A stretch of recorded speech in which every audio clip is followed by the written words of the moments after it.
Vyskúšala som si prácu s nástrojom Grok, webovou aplikáciou určenou na rýchlu a jednoduchú tvorbu krátkych videí. Práca s týmto nástrojom je mimoriadne intuitívna. Vložíš obrázok a po kliknutí začne vytvárať vlastný návrh videa, ktorý si po vygenerovaní môžeš ďalej upravovať. Ak sa ti videjko páči, hneď si ho stiahni, pretože po vytvorení nového videa sa už k pôvodnému nedostaneš.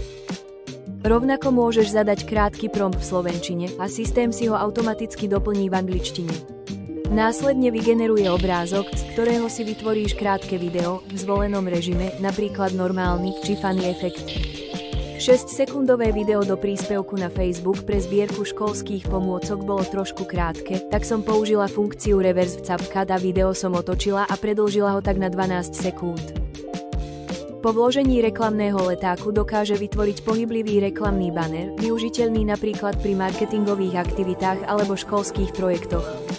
Pri videách s textom je síce viditeľné mierne rozmazanie písma pri pohybe, ale celkový výsledok je pekný. Nedávno som vyskúšala aj tvorbu krátkych videí vhodných pre hologramový ventilátor.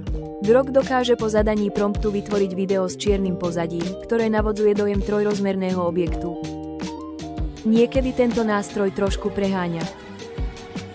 Program dokáže vygenerovať aj primeraný zvuk. Ak si s ním spokojný, tak si ho ponecháš, ak nie, môžeš ho vypnúť. Ak máš rád pohyblivé obrázky, tak si tu určite správne.